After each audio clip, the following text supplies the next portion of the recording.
right. What is going on, everybody? Welcome back to another Serious Angler podcast powered by our friends over at X2 Power Batteries. Back with another episode, and I have an ad playing on my other screen. Okay, we're good here. I was like, what was that? I hate it when that happens. Yeah, yeah. So Folks, right. Folks, as always, I'm your host, Bailey Eichbrett, and joined with me is the captain, Mr. Andy Full, fresh off of a heater day on the Great Lakes here. Yeah, and it probably won't happen Saturday because they're calling for like 35-mile-an-hour winds for my tournament coming up. But yeah, it was a good day to be out there solo and actually catching some fish instead of watching other people catch fish. It's it was fun. Yeah, it was fun. Yeah. Hey, but to you, right? You just got home from the Ike charity tournament, which you participate on Ike Live, but also won like your 700th derby of the year on the kayak side. So big congrats to you. Thank you, buddy. It was a lot of fun because it was kind of interesting because like being that it was a charity tournament, I kind of was just going in there like there's no money on the line. Let's just go have fun, like brand new lake. Let's go figure it out. And it's super interesting. I don't want to talk too much about it because the focus point of our show today is our guest, Mr. Jocumsen, joining us. But really fast to give folks the laydown. I'm going to try to salvage what's left of the SD card because I had a failure, so I don't know how much clips I have from the tournament. No. Yeah, brutal. I got off the water and saw the GoPro wasn't running, and I was like, oh, lovely. Because there were some fire clips. Because I ended up frogging all day long, was back in this massive pad field. Was it raining and stuff too?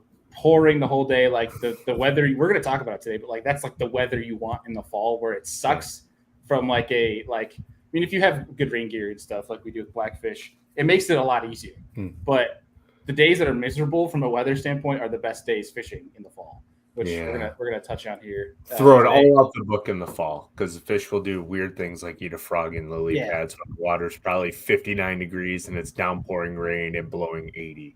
So it just throw the book away. It was still 65. It was still 65 degrees and there was bluegills popping everywhere. And I saw that on Saturday. Yeah, I had gone out and tried to graph and find them out deep, and they were still out in like 30, 35 foot chasing gizzards. And I'm like, I'm not going to, kill myself trying to target these fish. And went up just to test the pads a little bit. First two flips caught like 2-3 pounders, and I was like, okay, that's it. I'm going to leave. I'm going to go, relax now for the rest of the day on Saturday. And went out with I had found actually some foundations and rock piles that had fish out of them on the way back in. So I'm like, all right, I'll start there in the morning. Because I didn't figure like a frog bite would be on that early. And I start out bringing 2 graphs with Mega Live out in the kayak, loaded with electronics, and ended up within like the first hour and a half leaving to go frog for the rest of the day. Turned off the graphs and just caught them on a frog all day long. And had 93 inches, caught probably 25 fish, had about 30, 35 bites. Like it was a lot, which apparently is like abnormal for that lake. And ended up winning, which I was already going to be on Ike Live. I was already heading to the studio to be in show, and they were going to have the winner on, and it just so happened I saved him an extra microphone and won the thing. So it made for an interesting show, which if you guys have not listened or watched yet, I highly encourage you to, because if you've been paying attention, well, I think even if you have not been paying attention, you've probably seen the whole walleye cheating scandal. Well, for that show, we had the tournament director on and Ike Live. So that was a really interesting conversation. So go check that show out. And then, Andy, I think last order of business, we actually, for folks, if you have not seen yet, our new show on the Serious Angler Podcast Network, the Lure Lab, is out. First episode is out on A-Riggin, which is perfect timing for the fall, and really is going to kind of invest in what we're talking about here, especially for us in the north. I mean, with smallmouth. Yeah. Exactly. What? Go check that out. The new show, all the social media and the handles where you can listen or watch is down below in the show notes. But Andy, I think without further ado, let's get our guest down here. Yeah, we should bring Carl on. That's right. He had a long drive, which we'll dive into here in a moment, but we don't want to keep him waiting. So yeah, without further ado, Mr. Carl Jacobson, what's going on, dude? Hi, boys. How you going? Good evening. We're glad to get you on here, and we appreciate you taking the time, because we're sure you're probably whooped after the past couple weeks you've had out west. Yeah, I've been, well, I haven't really stopped. I've gone from the final two elites, left here. I left here in, I just looked, I think it was the second week in August, and I haven't stopped since then. Today was my final day on the road. So left in early August, fished Lake Oahe Elite Series event, went across to the Mississippi River, finished the final event there, made the Bassmaster Classic, drove from there across to Idaho, where Kayla's family lives. I drew a Montana and Idaho elk tag, and we went up to Priest Lake, fished with Kayla's family, camped on an island up there, something that we've done the last couple of years, been pretty cool. Did a bit of fishing and a bit of hanging out, and then went pretty hard on the hunting and got into the Idaho elk with Brandon for a couple of weeks in the mountains. Came back, did some fishing around North Idaho there on a lot of the lakes. This fishing was just phenomenal, so it was actually really hard to go hunting. And then end up going back out, tried to help Brandon get his elk. Me and another guy, Dan, went across to Montana, and I ended up shooting my very first elk with a bow, and filled the freezer, got that done, came back, went fishing a bunch more, and then drove from Idaho to Tennessee the last 3 days, which was 33 hours of driving through about 3 days. Brutal. Got home today, unpacked, and home for a little bit. Here we are. Yeah. I had to get home in time for this podcast. So well, for folks watching or listening, if you don't know Carl's grind yet, the fact that he got home today, which I feel bad. I didn't even know you're getting back today. I thought you got back this past weekend, and he's on the show already. I mean, that says a lot about the grind, dude. So we appreciate it. But now you get to enjoy your I saw your walleye fishing, and obviously you have the elk. So you got your own little Northwest surf and turf back home in Tennessee. Yeah, exactly. No, that's what I that's one of my, tournament fishing is my passion, and it's something I love to do, but I always think that you need to bring it back a lot of the time to where it started and what it's truly about, and that's providing and being able to provide for your family and eat fresh fish and elk and deer and things that you're able to do, and that really brings the real side back to me, not just that continual competitive side, because it's such a natural sport. It's a natural thing that you can do, and it's how it started for me. So I'm always conscious of making sure that I don't. It's not just all about that. It's about bringing home a fresh feed of fish and be able to eat it and provide for your family. I think that's an important part of keeping everything intact. Yeah, you're keeping the fire burning on the passion side of thing, because tournament fishing, I mean, people know it can get very stressful, especially at your level when that's your career. And I feel like it's the same thing to be said for an athlete.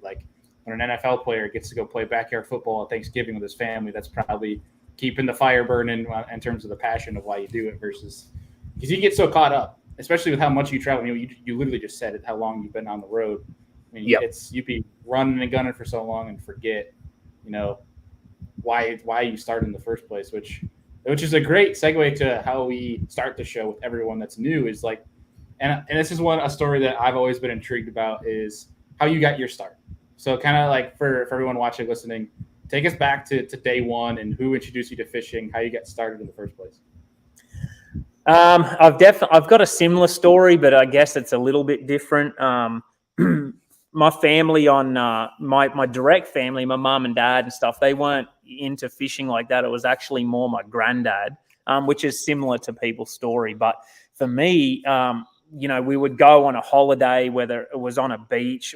There's an island in Australia called Fraser Island, and you cross on a barge, and then you can 4-wheel drive up the sand, and it's very it's sort of pretty wild. You just tent camp and you have a fire, and that's where the camping and the fishing and stuff, a lot of that passion sort of came. But on my family side, they love exploring, doing stuff on the beach. And I was like, I think probably 4 or 5. And for some reason, I would get a fishing rod and just fish off the beach and do it for hours on end and not catch anything. And everyone would try and get me to come and play and do stuff. And I would just sit on the beach with this stupid amount of patience. And everyone would just be like, what is he doing? And then I caught a fish doing that, a flathead, which is a saltwater fish in Australia. And I ran up the beach with it, and I showed about 50 campsites either side of our tent, knocking on people's tent to show them this fish that I caught. And it was just sort of started from there. And it's just, I did a million different sports. I was very competitive, in everything that I did. I wanted to win, whether it was rugby, table tennis versus my family. It was like to the death. Like every single competition was as hard as you could get.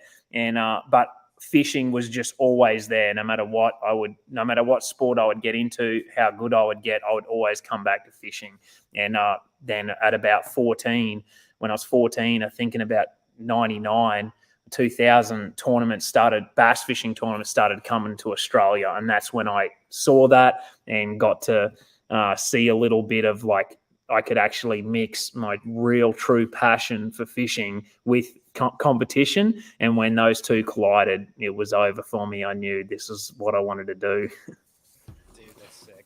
I totally, there's a picture I can relate to your story of running around the campsite. When I think I was like 4 or 5 years old. This is my fiance's favorite picture. That was back when the older life vest, and I had like one of the straps going in between my legs up to the life vest, and we were at the St. Lawrence River, and we brought home like this 2-pound smallmouth to eat, and I'm running around showing everybody that I caught this bass, and I was like, but now today I probably would hit myself for keeping a smallmouth, but here we are. But that's where you got to be. You got to remember those times and remember those things when kids do it. Like a lot of the time, like you don't need to, exactly teach them catch and release at the start, because I never knew that, man. I killed every fish I ever caught until someone taught me when I was about 14 about that time that you don't have to do that. But at the start, when kids get into it, it's a great way to show them to take it and not waste it and eat that fish and stuff like that, whether it is whatever species it is. I think it's a good thing. And especially, like you said, like that was one of the coolest parts, showing people and people being so excited for you as a kid, congratulating you.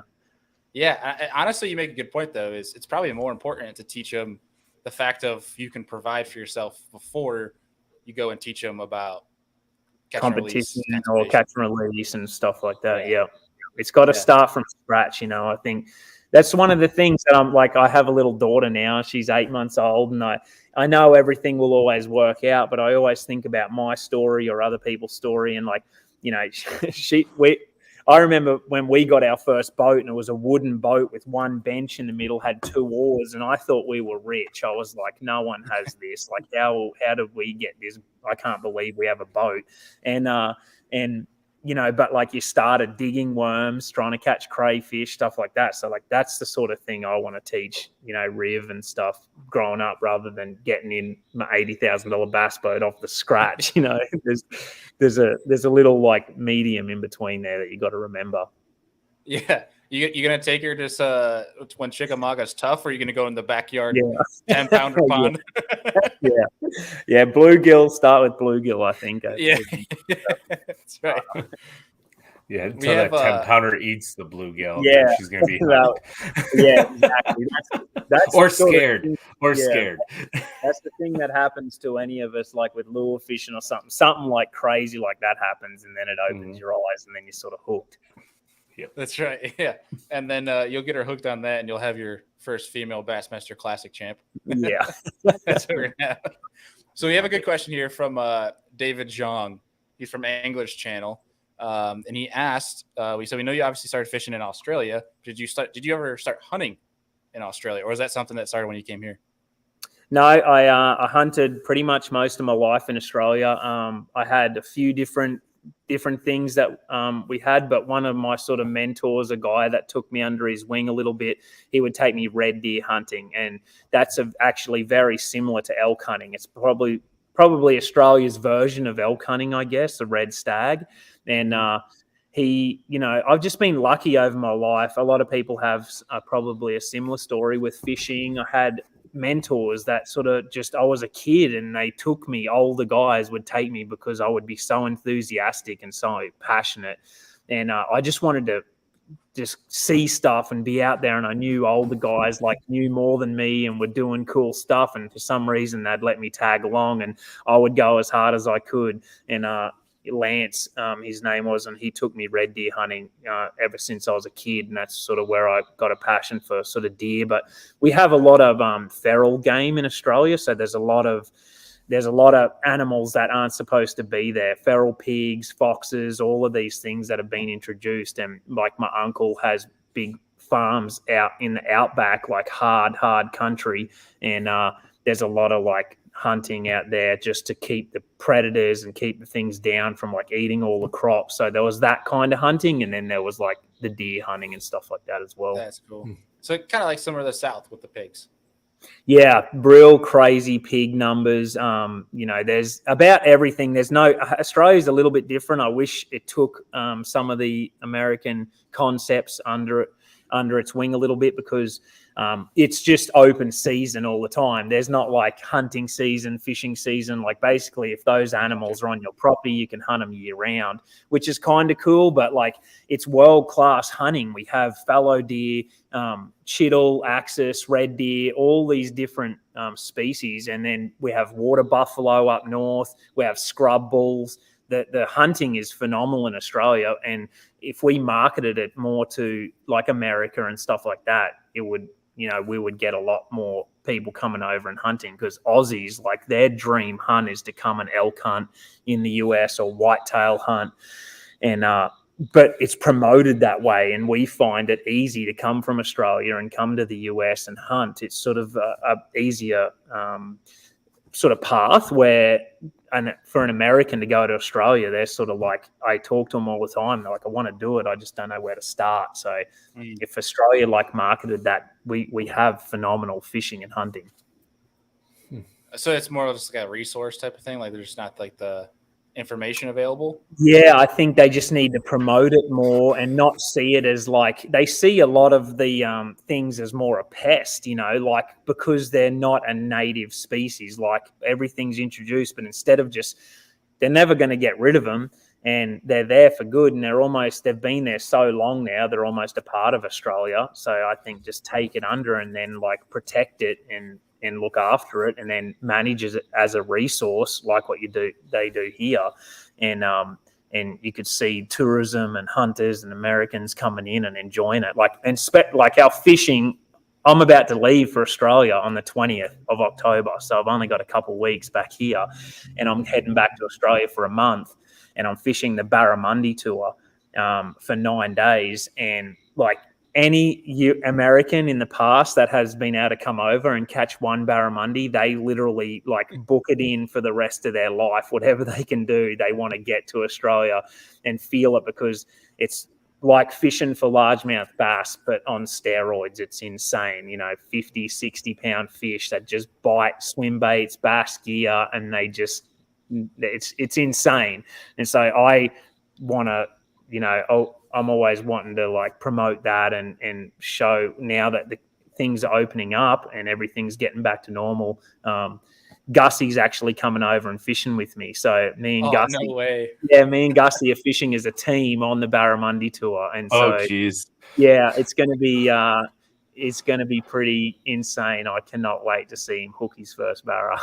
Are you guys going to be filming that? Yeah, we're gonna have all my stuff. We're gonna GoPro it, and then sort of Humminbird and a lot of guys are all Rapala getting behind us, and then we've got a full boat and truck set up, and it's a 9-day tour, 3 different lakes, and me and Gussie are fishing as a team. So it's gonna be awesome. Yeah. Speaking of Gussie, we're having Gussie on for our Friday show. Cool. Perfect. We're getting the squad on. Yeah, love it. You'll have to. So we leave here pretty shortly. Dude, that's awesome. Yeah. That'll be sweet. I can't wait to see the content you guys post from that and hearing about it. Well, dude, so for today's show, it's October now. You just got back from a hunt. I have serious FOMO because our bow season started here in New York, and I just couldn't fit it any hunting in the schedule? Because I hate. I mean, I'm sure you're the same way. I hate to go into something, half prepared. So I didn't want to put the time in for hunting this year if I wasn't prepared. Yeah. But there's those people like, I know Matt Erie is one that talks about it every year, where he's like, as soon as the last Elite Series third was over, the poles are put away. It's all deer hunting. So like now that you've kind of been going a lot of hunts the past couple of years, are you turning into a guy that puts the rods away and starts hunting, or are you still going out fall fishing? No, I'll always fish. I've been up since we got back from Mississippi River, headed across to Idaho. I was fishing on Lake Priest, and then I got back and I fished Coeur d'Alene and other lakes around Idaho, and then hunted for a bit, came back, fished again. So, I definitely, in the past, I've probably done too much because I wanted to hunt, but I was still trying to learn so much that I would just fish, and then the next year would roll in, and I felt like I was almost I was almost burnt out going into the following year. So I had to just back off a little bit. But when I was trying to learn so much, I almost had to do that. And so we compete so much through the year. The fall is the time to test all new baits, it's a great time to test new techniques because you can about catch them on anything. You can catch them up shallow, deep, middle, grass, top, whatever you want. And so if you don't fish in the fall, you roll into the next year and you got the same bait, same techniques, same things happening ready for the next year. And you don't have that new thing added to your arsenal because it's so hard to add that thing during the year. I used to try and add those things during the year, and I think that's a mistake. When you start putting stuff on your deck leading up to a tournament that you don't have full confidence in and you haven't caught 1,000 fish on, that it should not be on your deck going into an event. And I sometimes used to look down at my deck going into an Elite Series event on a lake that I haven't fished that much, and I'm like, all of these lures are like pretty new to me and the lake, and I've only caught a few, and I've seen that as a mistake in my sort of leading up, because so now I tend to have maybe one, maybe two that I've got there that I know it could be something different, but I've got the confidence arsenal on my deck that I know I've caught tons of fish on these baits, and I'm catching them during that practice, or not even that, just going into day one of practice. I would look down, I'm like, I've never caught a bass on that, and it's on my deck going into practice. I'm like, that's kind of crazy because I'm trying to test it, and it's rarely worked for me. So I've gone back to like, this is the testing time for the year, and then you can add something to your arsenal going into the following year that hopefully you've caught a bunch of fish on. So kind of like from a learning phase, but like say how somebody won something the previous year in an event, something that you might not be as proficient in as you want to be, like this is the time of year for you to go work on that. Yeah, 100%. I actually got it. I watch UFC. UFC is kind of my sport that I like to watch outside of fishing and hunting stuff. Guys like football or whatever, but UFC is my kind of thing, boxing. And a UFC guy a couple of years ago, he said that when he would go into a training camp, going into a fight, it's like an 8 to 10 week training camp, they would try new techniques or this new move that they were going to make in that training camp. He's like, that's the biggest mistake that had ever made, because the 10-week training camp is just dialing in all of your like arsenal of what you know and you're confident in and you're good at in that 10-week period, and then going into the fight. The off season and the off period when you don't have a fight, that's when you can learn and train and learn the new techniques and start to add something. But in that 10-week period, that's not the time to add something to it, because you have to be so well trained on it. And I listened to that and I was like, man, that's kind of what I'm doing. And I changed that. Now when I look down at my deck on the Mississippi River or wherever I'm at, I'm like, I've caught hundreds of fish on that frog. I've caught hundreds of fish, thousands of fish on that jig, that top water, that bait, and they're all on my deck. And I know when I swing on that, I'm going to land them, majority of them. When they bite it, I know how they bite it. And then when things get squirrely during the tournament and you haven't caught them, you're not randomly throwing stuff that you don't know. You're throwing stuff that you know you've been bit on so many times. Yeah. I love it. Yeah. And you I think that'll resonate with a lot of people right there. Yeah. I was say too, your place of housing, right? Tennessee, you made a really good choice there because you have all the different dynamics of lakes around the area. For in the fall, you can go and test out all these different techniques that you're not accustomed to using because you have Highland Reservoirs, TVA. There's even some natural lakes around there, I think, too. Right? Yeah. So you have everything right there at your disposal in order to help grow yourself as an angler even more, which is probably hard at this point. But you can. I'm not even at 50. I'm not even at 50% of the angler that I can be. I know for a fact, like I'm just nowhere near where I need to be like in that Brandon, that Polinick, Lester, Wheeler, all of those guys that that's just another whole level to get to there, to where where they're just going to catch them every single time, no matter where they go. But there's a reason so many anglers like Brandon Lester, who I have said is one of the best all-round anglers for a lot of years, he just catches them. But he's so good because of, I think, where he lives around in Tennessee. You literally become one of the best finesse fishermen you can get. You can do so many different finesse techniques on clear water lakes, on bluff walls, on natural reservoirs. Then you can go and flip grass, punch grass, flip trees, lay downs, fish tail water, tail races, fish ledges, glide bait fishing, big bait stuff. I mean, it's literally endless.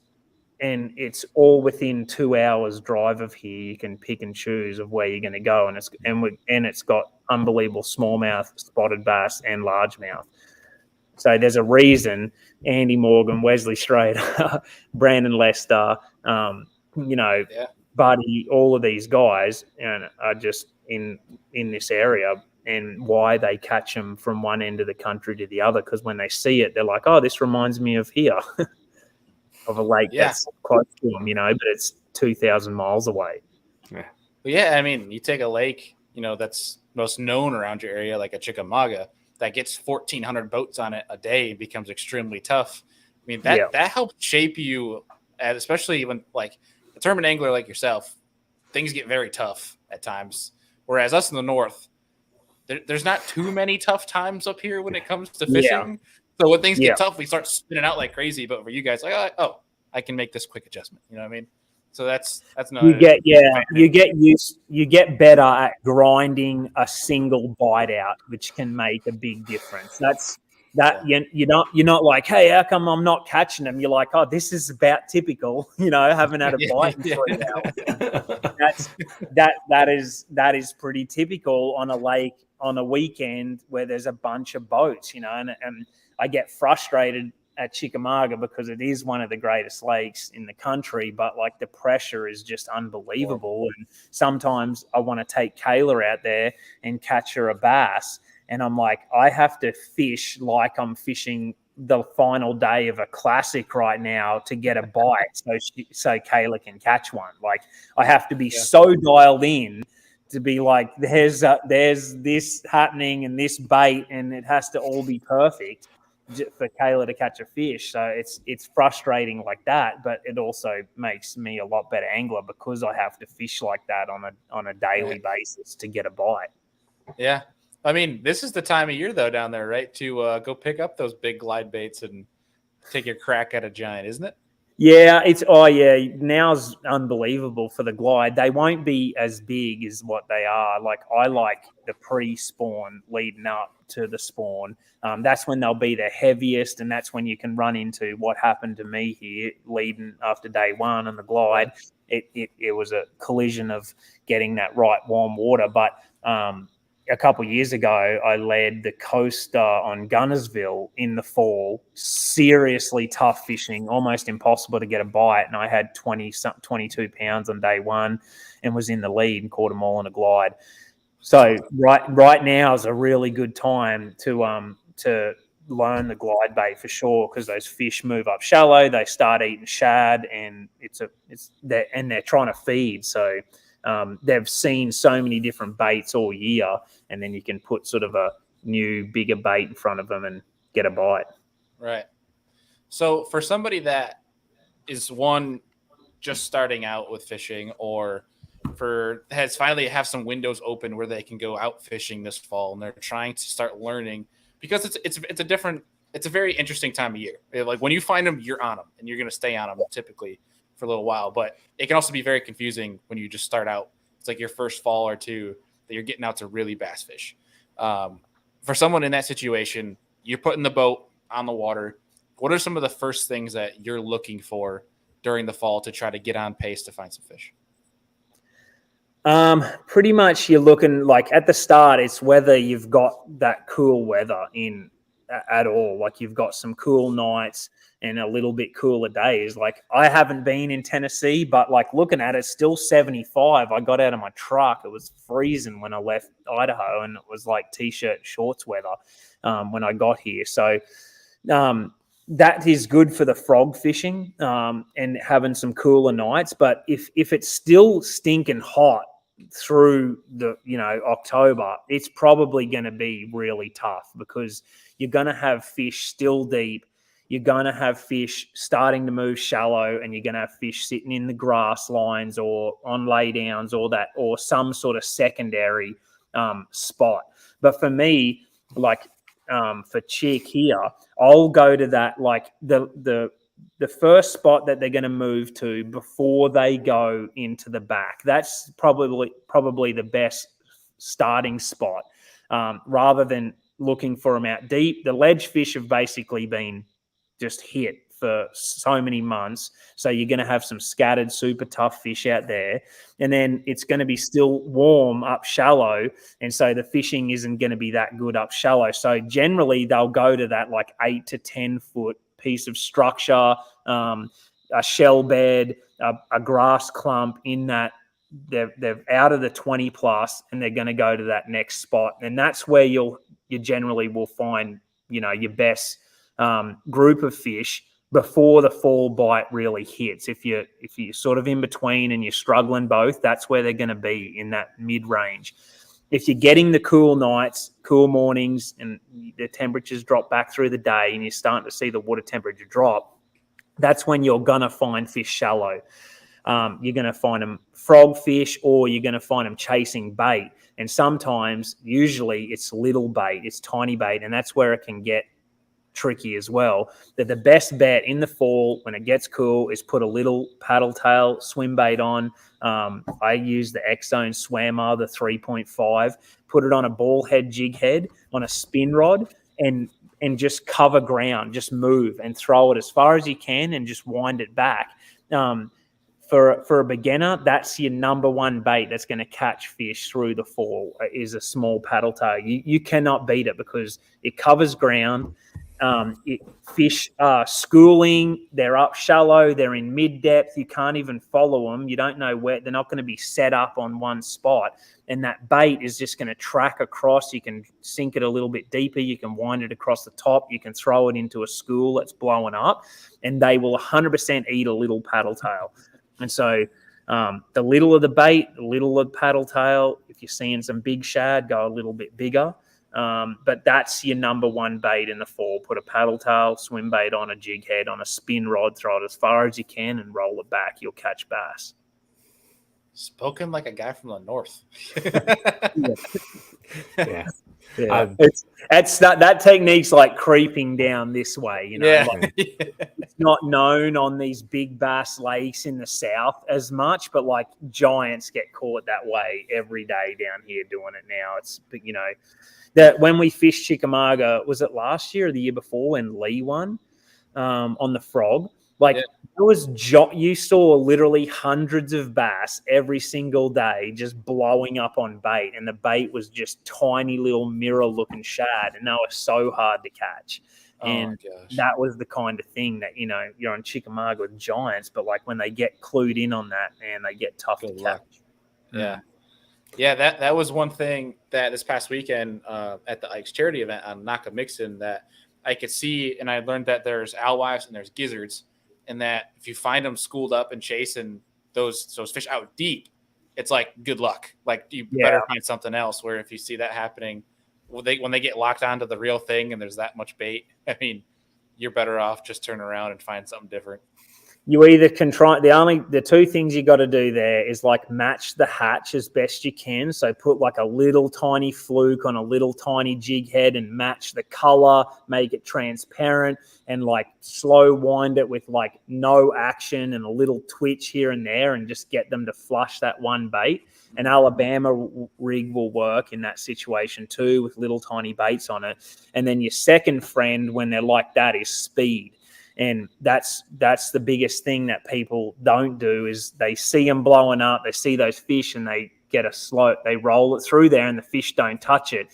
But you cannot wind fast enough with a spin rod to get it away from a bass when they're chasing it like that. And that's how you can get a reaction bite where they can't help themselves. The fish breaks out from those balls and takes off, and that speed will get a reaction bite, get one to peel out of that school and eat it.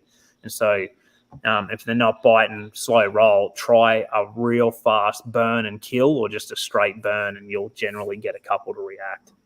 That is something that I had a really hard time learning, and I actually learned it on Chickamauga with my buddy Caleb Bell, who lives down by the dam. And in the north, one of the things that we're taught, especially with that swim bait, it's something that you super slow reel, like exactly like what you were just talking about, especially like on bottom, or if you're up shallow, keeping it up high.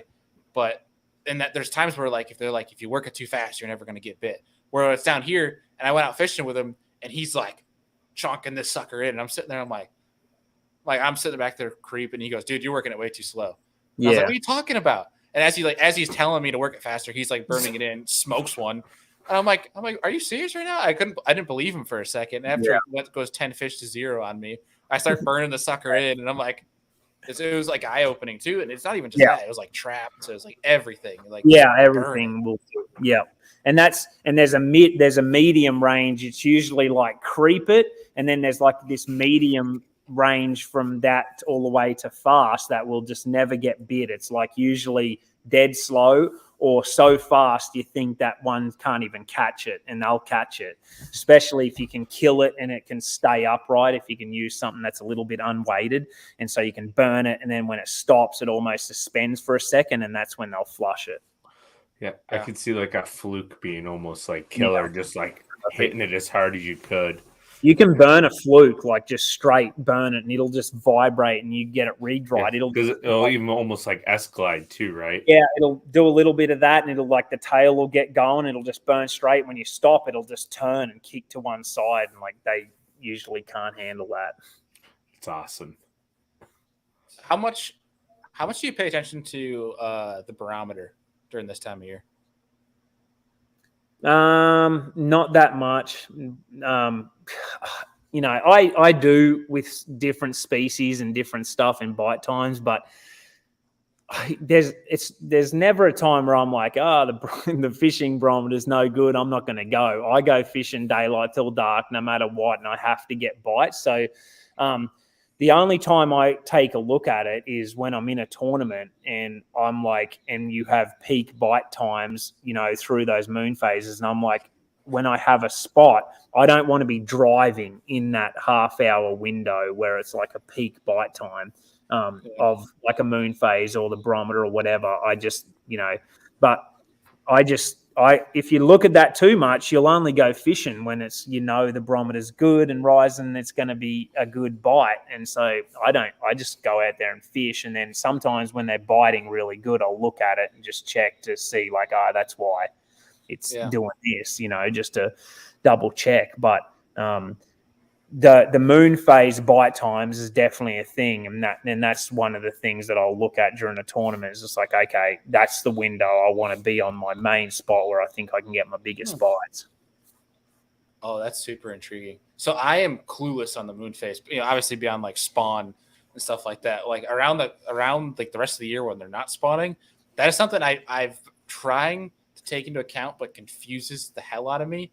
Whereas like I look at pressure as like I do when I'm hunting whitetail. Like when I see a pressure drop, you better be in the tree stand. Like, Yeah, so I just look at whether, like, usually it's like when it's moving, when that pressure's moving, they're going to be moving, kind of thing. That's basically like, and when you just know, I know without looking at it, like when you get a post front and it's like high clear skies the next day and a bit cold, you're like, it's gonna suck, like no wind. You're like, this is gonna be tough without even having to look at it. But over the barometer, those moon phase peak bite windows are pretty extremely accurate, and they are definitely worth looking at. You can get an almanac, you can get a moon phase, you can get an app. There's apps that do it, and when you're struggling and you need a bite, that's something that you want to take a look at, because generally within that half an hour of that window, they're going to have a little feeding session. So is that what you're using as your resources, like an application that will it tell you like the specific windows, or how are you? Okay. Yeah, it'll tell you windows. Yep, it'll tell you. That's windows. Super interesting. Yeah, that's awesome. Yeah. And it's all off the moon, it's off the moon phase basically. Right. And in Australia, this is what's weird, and it's generally to do with the same thing, but on tide changes in the ocean will have an effect on lake fish that aren't far from the ocean. They'll be landlocked lake, and they will bite on that lake on that tide change, but that tide change usually lines up with like a bite period. Yeah, that's a whole nother. That's like a whole episode in itself, right there. Yeah, that whole concept. Yeah. So one thing that happens up here, and I'm curious if you've noticed it where you're at, or just even when you're just fishing in the fall, in general, is the colder our water temps get, the more our fish push to vertical cover, whether it's like standing timber, docks, or like the sharpest of breaks that you can find on some of the main lake points. Like, you're looking for the steepest breaks. Am I correct there, Andy? Yeah, I would agree with that. Yeah. Have you found that as well, Carl?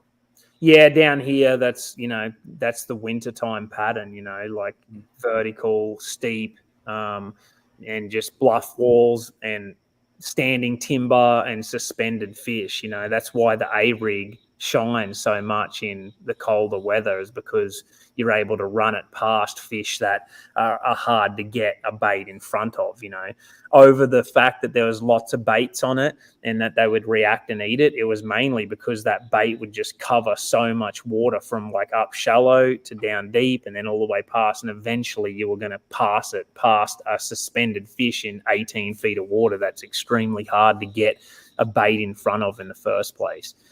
And so that vertical cover, the colder it gets, those fish are going to suspend and sit on it. And that way they can move, I learned that I actually learned that years ago, like a long time ago when I first got here.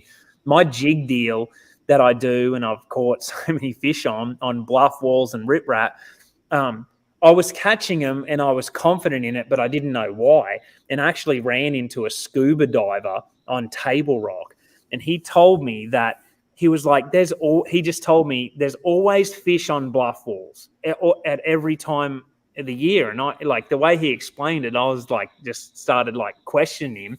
And he was like, they use the bluff walls as highways to get to places at like all year long. And he said, no matter what time of the year, they're just at different depths.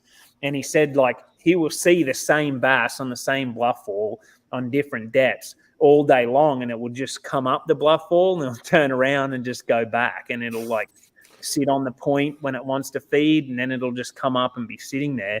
And just the way he explained it to me, it just clicked with me, and I was like, I like my go-to anywhere when I don't know, I go to bluff walls, because I just know there's a population of fish that live on bluff walls pretty much all year round.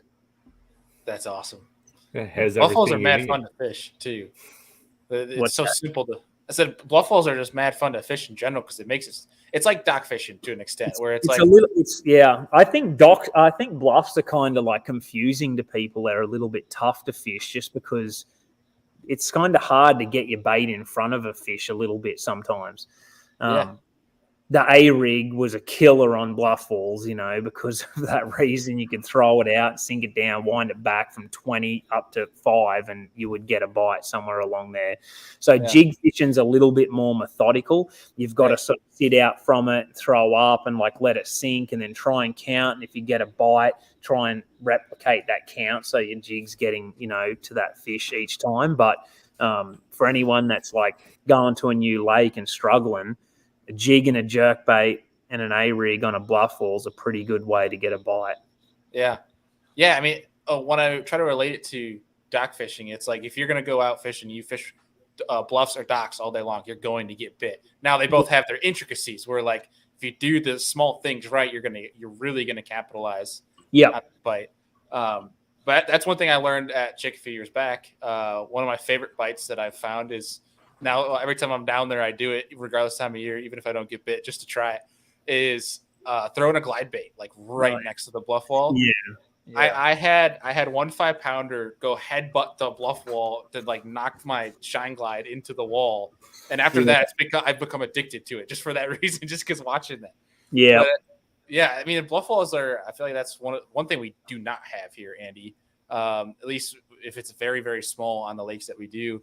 So that's one that's super interesting. And you made a good point, Carl. For bluff walls, someone that's brand new to it, it's kind of daunting. So it's just there's straight vertical structure. It's how do I fish it? You know what I mean? It's I feel like a lot of it's boat positioning. Would you agree?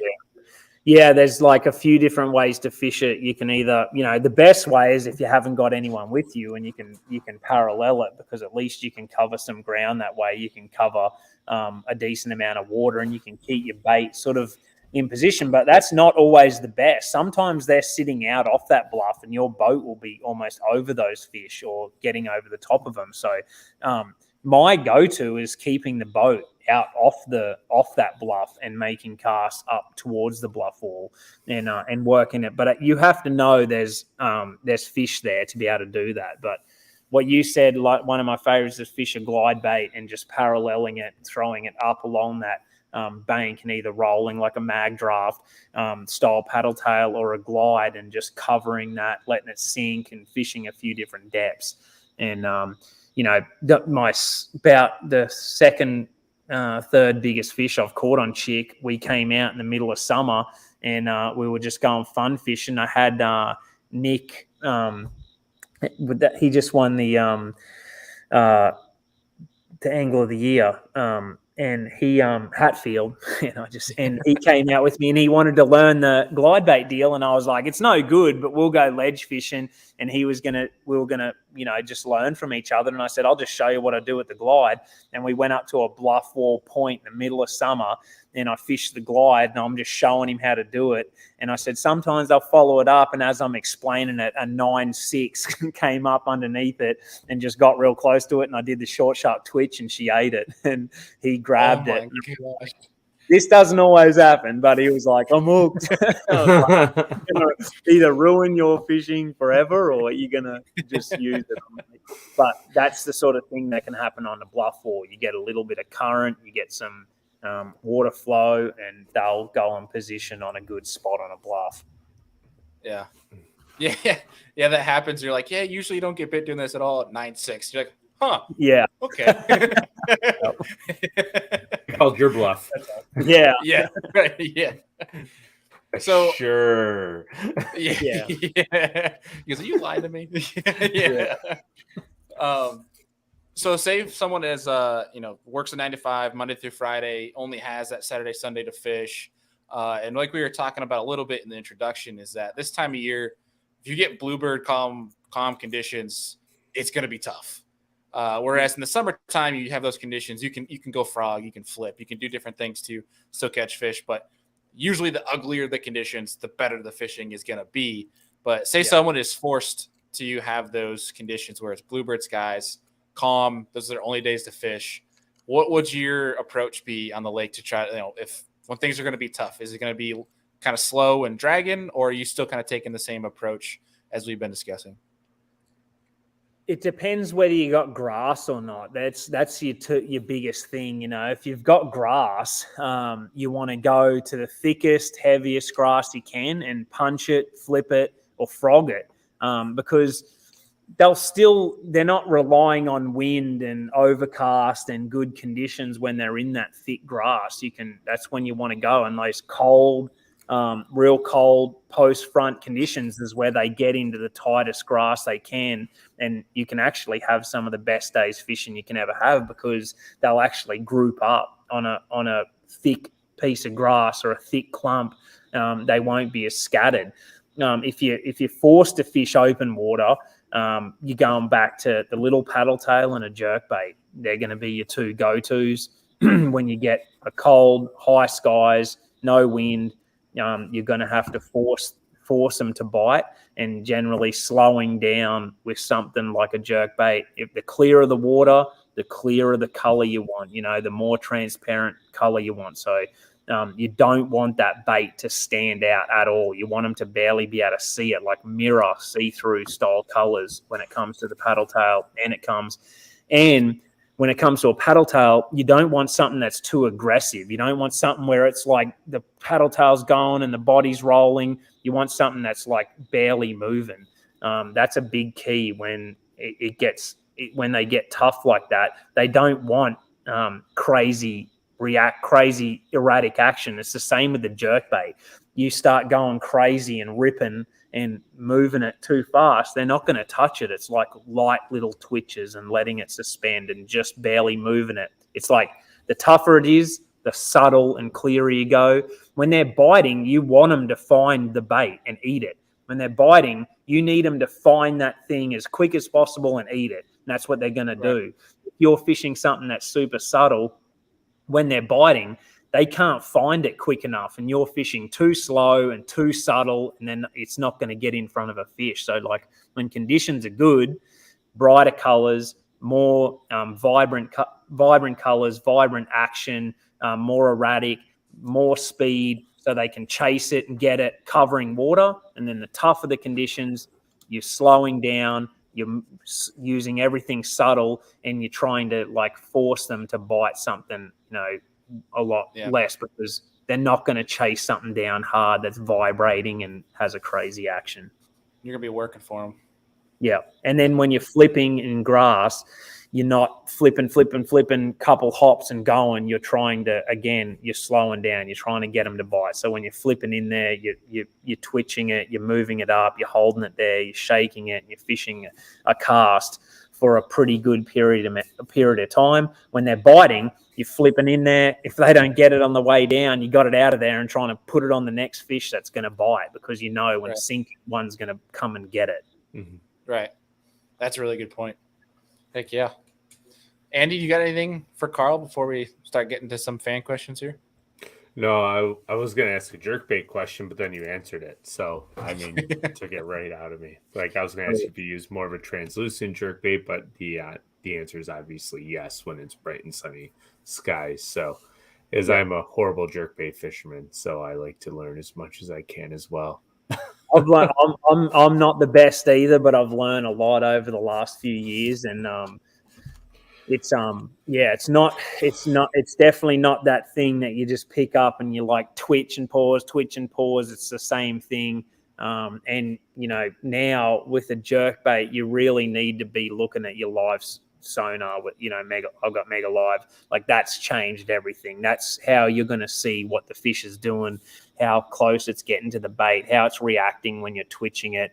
And that's how I've learned more about a jerkbait in the last 2 years having live, because you see how deep the jerkbait's actually getting. You're seeing whether it's moving up or sinking, and then you're seeing the way whether the fish is getting right. When the fish starts getting right on it, you're doing the right thing. When it stays way away from it and then the bait sinks and he moves away, okay, it's sinking, change, let the bait float, let the bait suspend, and all of a sudden you get that reaction of that fish. They get close and you get a bite. It's all putting all those things together, where in the past you were kind of just guessing and you didn't really know if a fish following it, are they getting close? Like, imagine how many times people have fished a jerkbait and fish have gotten right on it and they just need to pause for like another 5 seconds and they get a bite, and then you just start twitching it all the way back. Yeah. So getting good with your live sonar when it comes to jerkbait fishing is one of the biggest things. That'll teach you more about jerkbait fishing than anything. That's a really good point. Yeah. Now you got that, Andy, so now you can start getting better at using jerkbait. I just had to get away from deep water smallies first. They're too easy. Yeah. Come up from 20 foot and hit it. You're like, I'm a pretty good jerkbait fisherman. Yeah, that's right. I'll never forget. It was like one of the first days I had Mega Live on my boat, and I threw an A rig, and I just watched like 8 of them come up from the abyss and just track it all the way to the boat. And I'm just like, this is dumb. Like, I can't do this. Like, that's pretty cool. Ruin sense. Yeah. Yeah.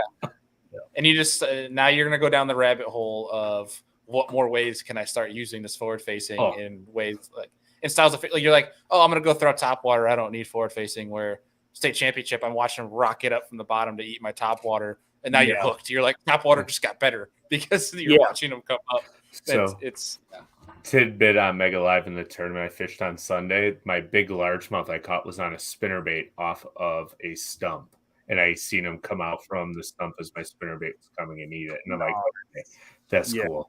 Yeah, that's awesome. Yeah. Anyone that says anything bad about live hasn't used it like that. It's like one of the most like fun things you'll ever do. Like, I get it when you think about it, but I'm like, this is so much fun. Like, you're seeing it as well. Like, you're getting everything. It's it's pretty unbelievable. When you get on a live bite and you sort of are dialed in on it and you're seeing it, it's up there with some of the best, funnest times you'll have. Oh, you're giggling like a little kid. I mean, like the first time I was introduced to. I've had people on my boat, including Kayla, that generally I'll be fishing and I'm like, hey, cast this, try this. And they get on the boat and they start seeing what I'm showing, with the live. And like, I'm like, give me my trolling motor back. And they're like, it's fun for them, someone, especially kids and younger guys that are coming up. If you're trying to get someone into fishing, especially a kid that's a bit more technology or is a bit more used to computer game stuff, they love it because it's so interactive and it's not just fishing and guessing and hoping they're going to get a bite. And Kayla loves it. She's waving it around. She wants to find a fish. And when she finds one, it's like hunting it. She's like trying to get it, trying to put the right cast in. That was too short. Just watching dozens swim off and not eat them and realizing like, oh, it's not just a silver bullet. You still got to get them to bite. Yeah. One of the craziest things to me was like the muscle memory of like figuring out how far 10, 20, 30, 70 feet is. You're just like, now I can just look down and flick it on like, oh, perfect, without even like looking on it. Yeah. I'm just like, oh, this is the muscle memory comes so fast if you're doing it so much. Yeah. So, Carl, we have one last question for you for the show, but we're going to hit a couple fan questions real fast. Don't rush. I got time. Oh, perfect. Okay. So we have, first question is from South Jersey Fisherman, and he's asking about when you're throwing big baits, do you have a secondary bait when they're fouling it up and they won't eat it? Yeah. It depends what that fish does, how far out it follows it, what it does when it doesn't eat it. It's pretty hard to beat like a stick bait, it's hard to not, just throw. I have the X-Zone center stick and I'll have like a green pumpkin or a black on wacky rig ready to go and have it on the end of your rod. Depending how aggressive they're getting and what they do with that bait, I'll generally throw the glide back to them and annoy them even more with it. And try and get them just to eat the glide. And a lot of the times I'm able to actually do that, but it's pretty hard to beat a stick bait. You just have that on the end, have it wacky rigged.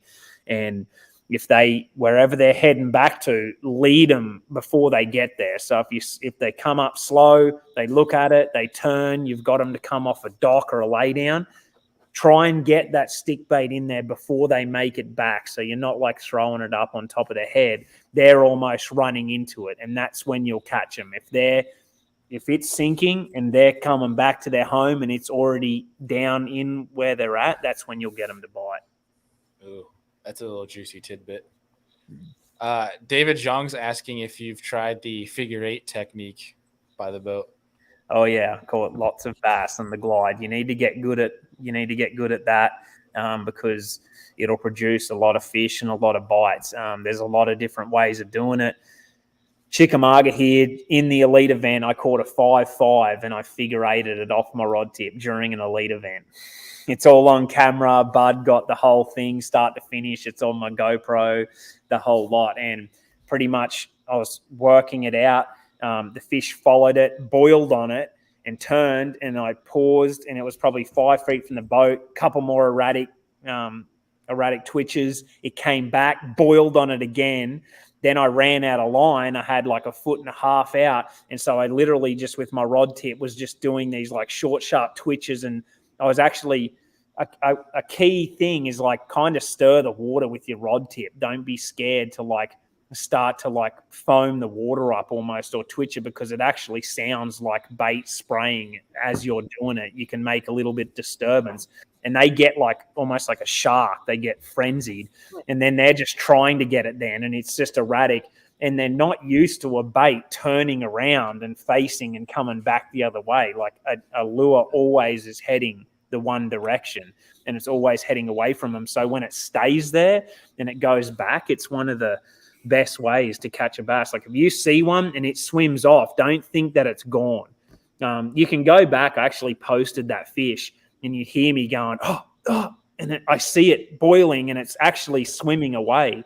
And then I'm figure eighting and I see it again and it swims away hard like it's spooked. And I continue to do the figure 8 and then it just like appears from nowhere and eats the thing. How much do you think it being right next to the boat is a factor? Because you always hear about how fish eat right at the boat because they think that like the boat acts like a wall, like a place to pin the fish. Do you think that's a big factor in that being successful? I don't know if it's the boat. I think it's more like it's just getting away, like it's coming, and now it's like near the surface and almost looks like it's their last chance to kind of get it. But one of the biggest things that I have on when I glide bait fish is my hydro wave. And if you never had a hydro wave on, like I don't glide bait fish without it because when it gets in close like that and then they hear buffing fish and bait fish scattering and they get close, it masks your presence as the boat. The fish act way more natural when you've got it on. And then it's just like it stops them second guessing. They're looking at it. Now they've heard bait fish scatter and a couple buffs and this thing's like twitching around them. It like stops them that second guess and they end up committing. Dang, okay. There's another little tidbit. The most powerful thing that a hydro wave does is glide bait fishing. That's one of the most powerful things that it's good at.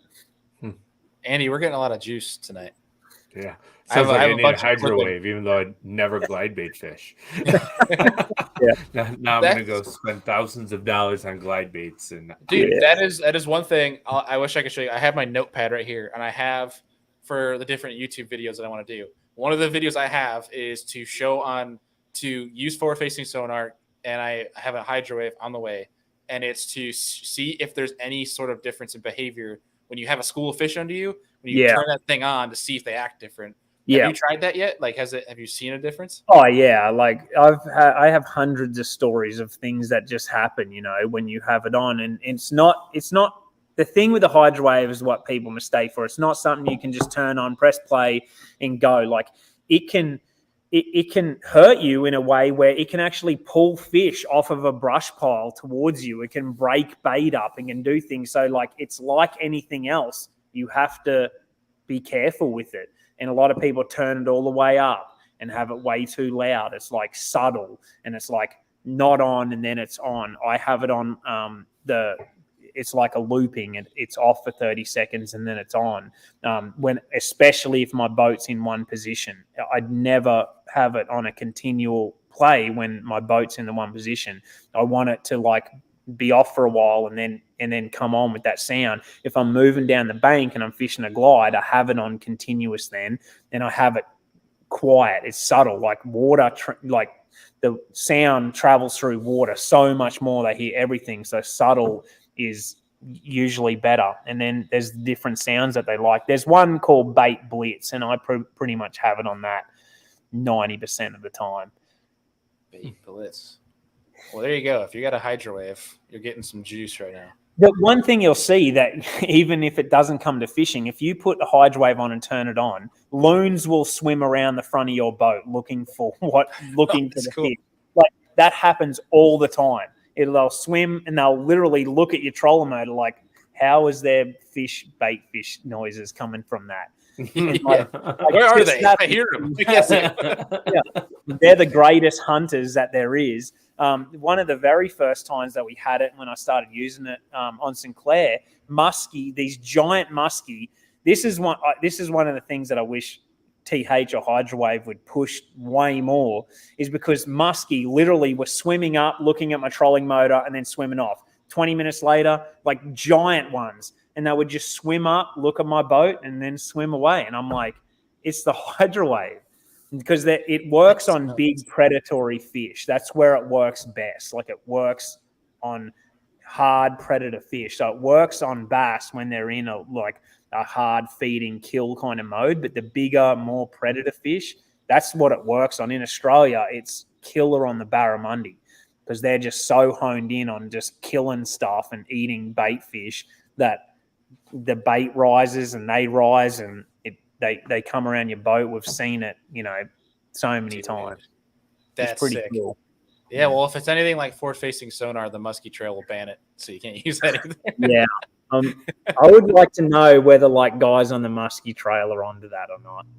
Debbie's. We just had on Matt Thompson he's from Minnesota. We had him on last week. He fishes the Champions Tour up there. So get this statistic. He's fished 15 events of the Champions Tour. Out of 10 events, he's won big bass. He was a muskie fisherman a couple years ago. Oh, really? Yeah, it was a super cool interview, actually. Like it's like his mind is so set. Like I've talked to guys that were saying, you got to have him on the show. And they're saying like he's like one of the best muskie fishermen in the state. And it's like because he's so focused on that, how the apex fish behaves. Yeah, and it was a pretty cool episode. Like that's here cool. to kind of dive into it was funny the baits that he was catching them on. It was a Ned rig and a hair jig. Like, from my figure. Yeah. So it's like, awesome. What the heck? Yeah.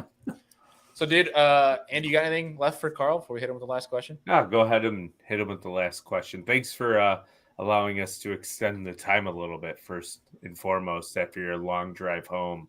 You gotta be exhausted. Yeah. You're not telling us to shut up. It's time to go to bed. I'm on Pacific time. That's probably why I'm not. So you're ready to party? It's like 5 o'clock in the afternoon there or something. Oh, that's awesome. All right, so our last question for everybody that's new to the show, we ask everyone this, is if you could sit down with 3 different individuals. Doesn't have to be fishing. They could be alive 1,000 years ago or alive now. It doesn't matter. If you could have 3 different individuals sit down, have a steak and a beer, and pick their brain, who would you invite? This is always a tough one. I've never really thought about it. It'd probably there'd be 2 different ones. It'd either be 3 of my mates that I'd probably just have my best mates with me. That would be who. But if it was famous people, it'd probably be The Rock, Dwayne Johnson. Yeah. It'd be Rogan. And then who else? There's someone else. It's 2 powerhouses right now. Yeah, they're pretty. Be it someone in hunting probably or fishing. Someone in hunting. Oh, and I can't even think. Who else do I follow? Like Cam Haynes, something like that. That's 3 pretty obvious ones, but that'd be pretty cool to have them 3. That's some powerful minds there at that table. Yeah. You're going to need a lot of Terramana tequila instead of beer. Oak back straps. Yeah. That's right. Yeah. I mean, heck yeah, dude. That's actually probably one of my most favorite trios that's ever been on the show. That's awesome. I think that'd be cool. Well, heck yeah, man. Well, Carl, dude, we're gonna give you some time back in your night. We appreciate you joining on here, especially after the long weeks of travel you've had. Congrats again on the first elk. That is something I'm super jealous about. My brother and I always talk about, hey, we're gonna do that next year, and then we never do it. One of these years eventually, but. For real, thank you for taking time out and dropping so many nuggets on us and the viewers. We severely appreciate it, and hopefully we'll get you back on here real soon. Yep. No, I had fun, guys. Thanks for the having us on, and look forward to the next one. Yeah. Take care, man. We'll be talking to you.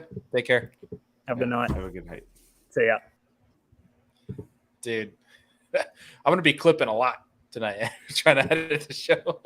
We're gonna be putting up a lot of different social content from this one. Yeah, dude, I don't know how to pick.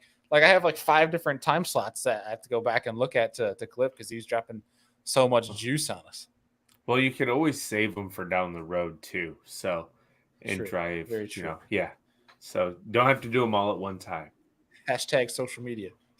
Yes. Hashtag social media. That's one thing that we are trying to step up. If you guys have not noticed, is trying to really ramp up the content game across all of the Serious Angler Podcast Network.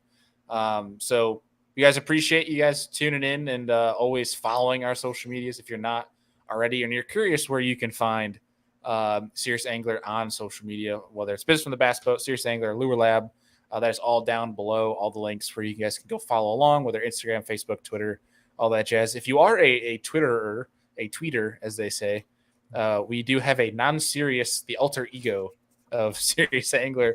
Started that on Twitter. It's kind of more of a fun passion endeavor that we're having fun with, where we are just taking some funny tweets, tweeting at like Whiskey Myers and stuff like that. It's a good time. But appreciate everybody that joined in tonight. We had a lot of comments, a lot of good questions. So appreciate you guys doing that. We're gonna have a good show coming up on Friday with Jeff Gustafson.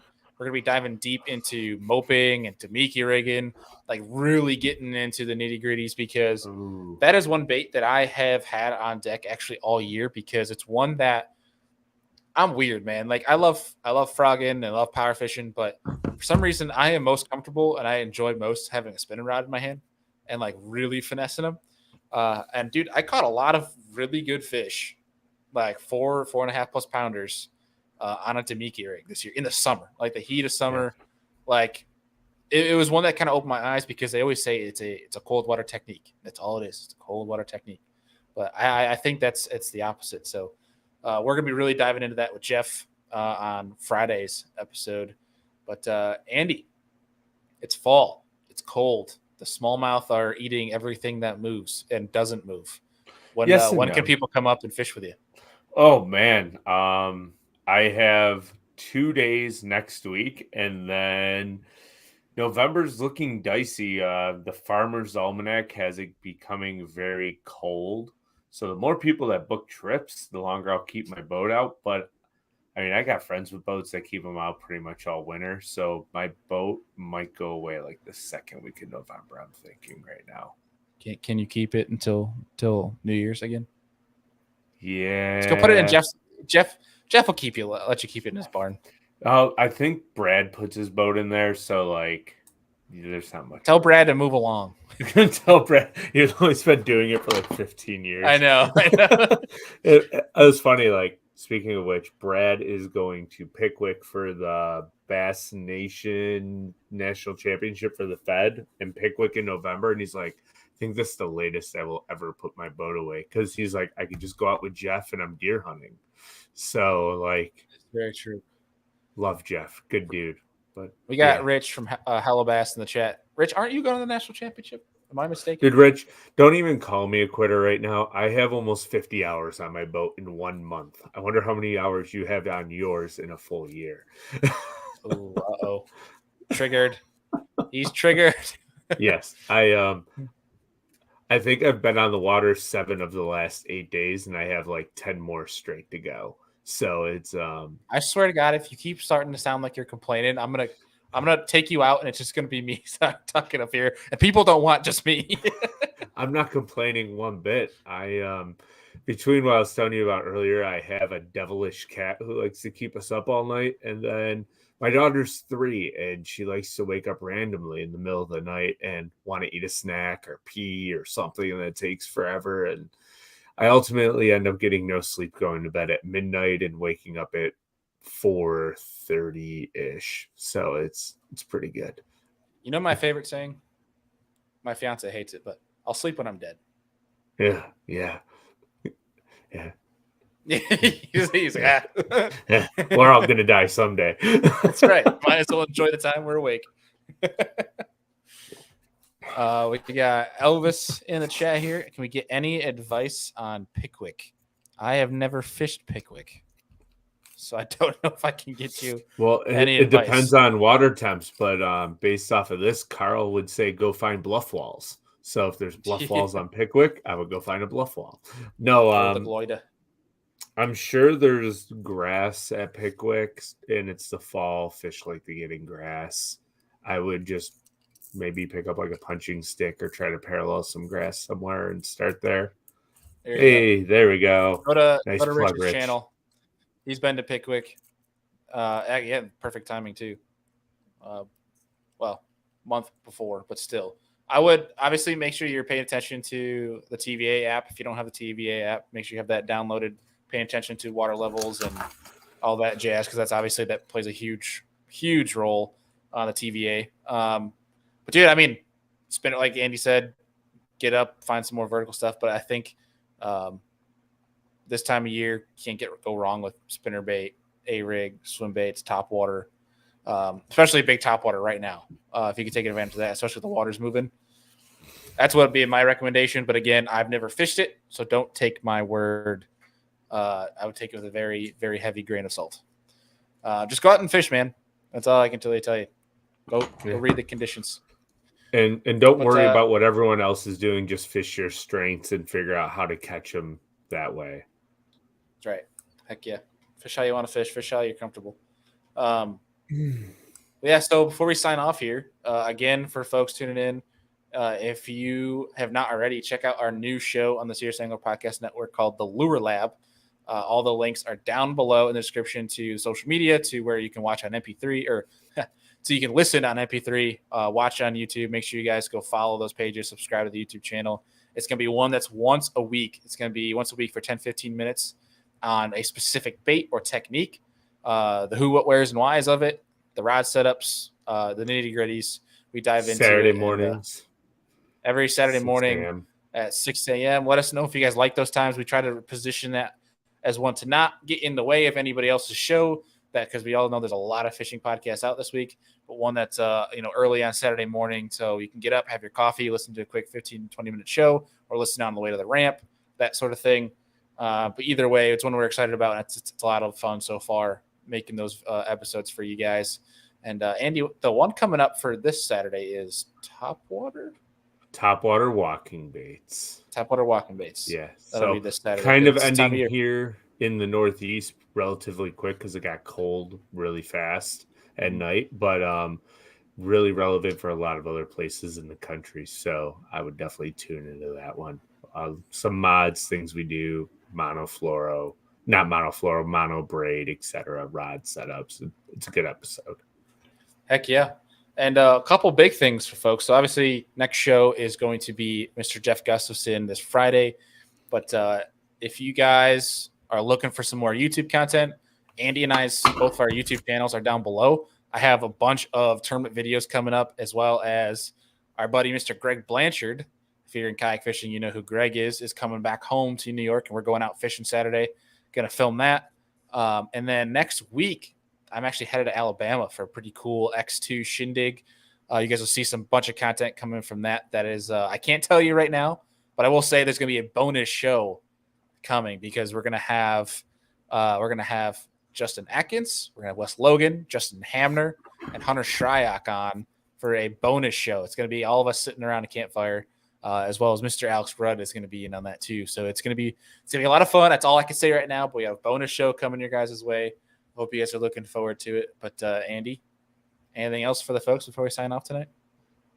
Oh, I'm just keep fishing and always tag us in your posts because we like to see what everyone is doing and catching them. So I get excited when I see those. Yeah. Oh, I'll say one quick shout out. Not really a shout out, but one resource that I think you guys should use, because this is the time of year, or especially us in the north, some people are starting to put some things away for next year. One thing that's very important that we're going to try to do some segments on, not full shows, but segments for folks that are interested, is taking care of your batteries this time of year, especially throughout the winter. And as you plan for next season, one thing that's really cool that X2 Power has going on over at their website is a battery calculator. It's like you guys can go there and you're curious what you need to power your kayak, your boat, your RV. You can go to this battery calculator. The link to X2 is down below. And you can go and punch in, like, I have these many Helix units. I have this trolling motor. This is how long I usually run it for on this level. I have these live wells, these lights. It's very intricate. So you can really get it down to, like, basically the dime on what you need. And it'll tell you from an AGM standpoint and a lithium standpoint what batteries you need or what batteries you can get and how long it'll run your stuff for. So that's what's really cool that they got going on, because no one else is doing that. There's not another resource like it. So make sure you guys use that. We'll post more about that on social. But just letting you guys know, again, that link is down in the description. But, folks, we appreciate you. It was a really good show tonight. Thank you again to Mr. Carl Jocumsen for joining us. We'll see you guys on Friday.